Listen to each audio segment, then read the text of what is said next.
উচ্চ মাধ্যমিক পর্যায়ের প্রিয় শিক্ষার্থীবৃন্দ, আশা করি তোমরা ভালো আছো।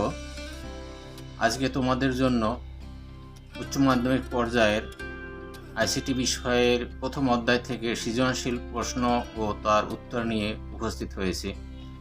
আশা করি তোমরা কয়েকটি মিনিট আমার সাথে থাকবে। আর ভিডিওটি দেখে যদি তোমরা উপকৃত হও তাহলে চ্যানেলটিকে সাবস্ক্রাইব করবে এবং ভিডিওকে লাইক এবং শেয়ার দিয়ে পাশে থাকবে। চলো আমরা কথা না বাড়িয়ে মূল ভিডিওতে যাই। স্বাগতম, লাল গোলাপ শুভেচ্ছা। Next slide. সৃজনশীল প্রশ্ন ও উত্তর। দেখো প্রশ্ন 2, এটা আগে একটা ভিডিও যা গেছে সেখানে 1 নম্বর গেছে গা, আর এখন আমরা 2 নম্বর নিয়ে আলোচনা করছি। ডাক্তার নিলয় ব্রেন ক্যান্সার নিরাময়ে শীতল আর্গন গ্যাস ব্যবহারের চিকিৎসা পদ্ধতি প্রয়োগের জন্য অভিজ্ঞতা লাভের উদ্দেশ্যে একটি সিমুলেটেড অপারেশন সম্পন্ন করেন। দেখি এই হলো তোমাদের উদ্দীপক। এর উপরে কি প্রশ্ন তৈরি করা হয়েছে। ক, কৃত্রিম বুদ্ধিমত্তা কি? খ, আচরণের মাধ্যমে ব্যক্তি শনাক্তকরণের পদ্ধতি বুঝিয়ে লেখো। গ, ডাক্তার নিলয়ের চিকিৎসা পদ্ধতিটি ব্যাখ্যা করো। ঘ, ডাক্তার নিলয়ের অপারেশনের অভিজ্ঞতা লাভের পরিবেশের প্রভাব বিশ্লেষণ করো। প্রিয় শিক্ষার্থী বন্ধুরা, দেখো আমরা এগুলির উত্তর একে একে দেব। কীভাবে দেওয়া যায় আমরা পরবর্তী স্লাইডে যাচ্ছি। ক, মানুষের চিন্তা ভাবনার অথবা বুদ্ধিমত্তার পদ্ধতিটাকে কৃত্রিম উপায়ে প্রযুক্তি নির্ভর যন্ত্র বা কম্পিউটারের মাধ্যমে বাস্তবায়ন করাটাই হলো আর্টিফিশিয়াল ইন্টেলিজেন্স বা কৃত্রিম বুদ্ধিমত্তা। অর্থাৎ ইংলিশে বলা হচ্ছে আর্টিফিশিয়াল ইন্টেলিজেন্স বা কৃত্রিম বুদ্ধিমত্তা। তাহলে মানুষ যেটা চিন্তা করে, মানুষের বুদ্ধিতে বুদ্ধিমত্তা যা আসে সেইটা যদি প্রযুক্তি নির্ভর যন্ত্র বা কম্পিউটারের মাধ্যমে এটা উপস্থাপন করা যায়, প্রকাশ করা যায়, তাহলে সেটাই হলো আর্টিফিশিয়াল ইন্টেলিজেন্স। আশা করি শিক্ষার্থী বন্ধুরা তোমরা বুঝতে পেরেছো। আমরা পরবর্তী প্রশ্নে যাচ্ছি। দেখো এখানে খ, হয়তো তোমার কি প্রশ্নের উত্তর চেয়েছিল সেটা নিশ্চয়ই মনে আছে। বায়োমেট্রিক্স। বায়োমেট্রিক্স হচ্ছে এক ধরনের কৌশল বা প্রযুক্তি যার মাধ্যমে মানুষের শারীরিক কাঠামো, আচার আচরণ, বৈশিষ্ট্য, গুণাগুণ, ব্যক্তিত্ব প্রভৃতি দ্বারা নির্দিষ্ট ব্যক্তিকে চিহ্নিত বা শনাক্তকরণ করা যায়। সংজ্ঞা থেকে দেখা যায় বায়োমেট্রিক্স প্রযুক্তিটি একান্তই শারীরিক কাঠামো ও আচরণ, বৈশিষ্ট্য ও গুণাবলী কেন্দ্রিক। সুতরাং এটি হলো একটি আচরণিক নির্ভর প্রযুক্তি। শিক্ষার্থী বন্ধুরা তোমরা নিশ্চয়ই বুঝতে পেরেছো। তাহলে এটা কি? এটা হলো একটি আচরণিক নির্ভর প্রযুক্তি, এমন একটা প্রযুক্তির যে প্রযুক্তিটা একটা মানুষের আচার আচরণ নিয়ে বিশ্লেষণ করে। পরবর্তী স্লাইডে যাচ্ছি।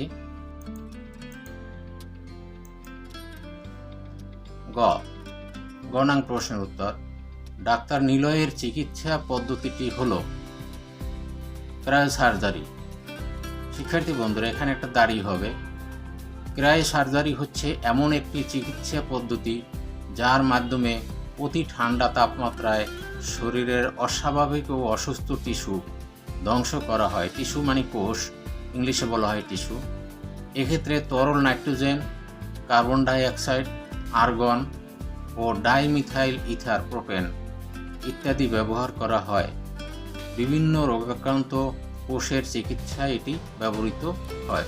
তাহলে যেসব মানুষের যেসব কোষ আক্রান্ত হয়েছে রোগে, সেই সব কোষের চিকিৎসায় এই পদ্ধতি ব্যবহার করা হয়। এখানে তোমরা যেটা বেশি হাইলাইট করবে সেটা হলো অতি ঠান্ডা তাপমাত্রায়। অতি ঠান্ডা তাপমাত্রায় এই কাজটি করা হয়, অর্থাৎ অসুস্থ টিস্যুকে ধ্বংস করা হয়। তাহলে সেখানে কি কি ব্যবহার করা হয়? তরল nitrogen, carbon dioxide, argon, dimethyl ether propane ইত্যাদি, এগুলি মনে রাখতে হবে। আশা করি তোমরা বুঝতে পেরেছো। আমরা পরবর্তী স্লাইডে যাচ্ছি।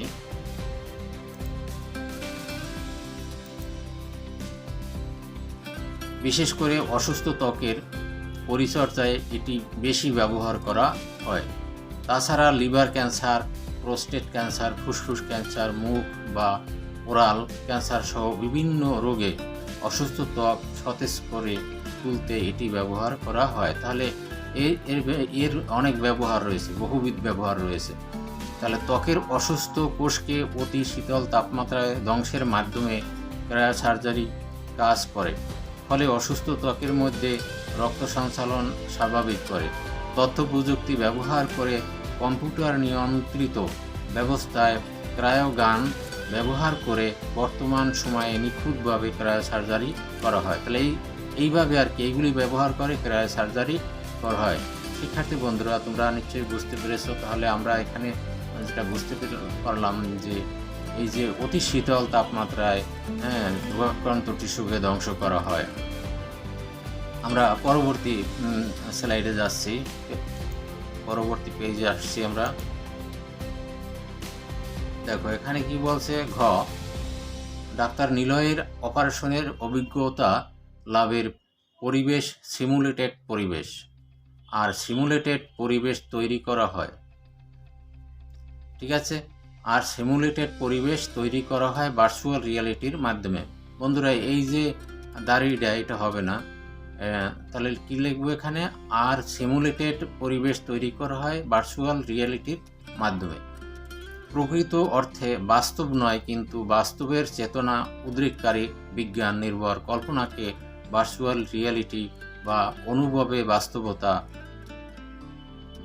কিংবা কল্প বাস্তবতা বলে।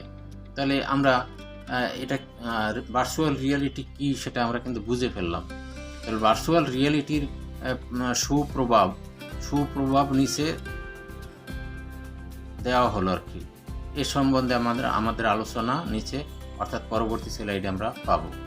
তাহলে দেখি আমরা কি আছে সুপ্রভাব, ভালো দিকগুলি। 1 নম্বর দেখো এখানে কি আছে, চিকিৎসা ক্ষেত্রে ভার্চুয়াল রিয়ালিটি ব্যবহৃত হয়। কোথায় কোথায় ব্যবহৃত হয়? রিয়ালিটির মাধ্যমে ড্রাইভিং নির্দেশনা প্রদান করা হয়। 2। তারপর 3 নম্বরে কি আছে দেখো, ভার্চুয়াল রিয়ালিটির মাধ্যমে ট্রাফিক ব্যবস্থাপনার প্রশিক্ষণ দেওয়া হয়। ভার্চুয়াল রিয়ালিটির মাধ্যমে ফ্লাইট সিমুলেশন করা হয়। মহাশূন্য অভিযানে ভার্চুয়াল রিয়ালিটি ব্যবহৃত হয়। খেলাধুলায় ভার্চুয়াল রিয়ালিটি ব্যবহৃত হয়। তাহলে বন্ধুরা দেখতে পাচ্ছ তোমরা, বহুবিধ ব্যবহার আছে ভার্চুয়াল রিয়ালিটির, ভালো দিক আছে। নেক্সট, সামরিক ক্ষেত্রে বিভিন্ন প্রশিক্ষণে ভার্চুয়াল রিয়ালিটি ব্যবহৃত হয়। তারপরে আরও কোথায় আছে, ভিডিও গেম তৈরিতে ভার্চুয়াল রিয়ালিটি ব্যবহৃত হয়। বিভিন্ন ইমেজ সংরক্ষণ ও দৃশ্য ধারণের ক্ষেত্রে ভার্চুয়াল রিয়ালিটি ব্যবহৃত হয়। নগর পরিকল্পনায় ভার্চুয়াল রিয়ালিটি ব্যবহৃত হয়। নেক্সট, ভার্চুয়াল রিয়ালিটির কুপ্রভাব অর্থাৎ খারাপ দিক কি সেগুলি আমরা এবার আলোচনা করছি। ভার্চুয়াল রিয়ালিটির ফলে মনুষ্যত্বহীনতা বা ডিহিউম্যানাইজেশন একটা ইংলিশ ওয়ার্ড বৃদ্ধি পাচ্ছে। এতে মানুষের ক্রিয়া হ্রাস পাবে এবং মানব সমাজ বিলুপ্ত হতে থাকবে। তাহলে এটা একটা বড় ধরনের একটা খারাপ দিক, মানব জাতির জন্য একটা অ্যালার্মিং। তারপরে দেখো, এবং ভার্চুয়াল রিয়ালিটির ফলে মানুষ ইচ্ছেমতো কল্পনার রাজ্যে বিচরণ করতে পারবে। ফলে মানুষ বেশিরভাগ সময় কাটাবে কল্পনার জগতে এবং খুব কম সময় থাকবে বাস্তব জগতে। কিন্তু এভাবে মানুষ যদি কল্পনা ও বাস্তবের মধ্যে পার্থক্য করতে না পারে, তাহলে পৃথিবীতে চরম অনিশ্চয়তা বিরাজ করবে। তাহলে শিক্ষার্থী বন্ধুরা দেখো, ভার্চুয়াল রিয়ালিটির খারাপ দিক অনেক বড় কিন্তু দেখা যাচ্ছে। তারপরে দেখো, ভার্চুয়াল রিয়ালিটি ব্যবহারের ফলে মানুষের চোখের শ্রাবণ শক্তির ক্ষতি হতে পারে, অর্থাৎ চোখেরও ক্ষতি হতে পারে ভার্চুয়াল রিয়ালিটির মাধ্যমে। নেক্সট, প্রিয় শিক্ষার্থী বন্ধুরা, আমাদের ঘনাঙ্ক প্রশ্নের উত্তর এখানেই শেষ হয়ে গেল, অর্থাৎ আমাদের যে সৃজনশীল প্রশ্ন তার উত্তর এখানে শেষ হয়ে গেল। তোমরা যদি এটা এভাবে লিখতে পারো তাহলে নিশ্চয়ই তোমরা ভালো নম্বর পাবে। আর তোমাদের সবাইকে ধন্যবাদ জানিয়ে আজকে আমার ভিডিও এখানেই শেষ করছি। সবাই ভালো থেকো।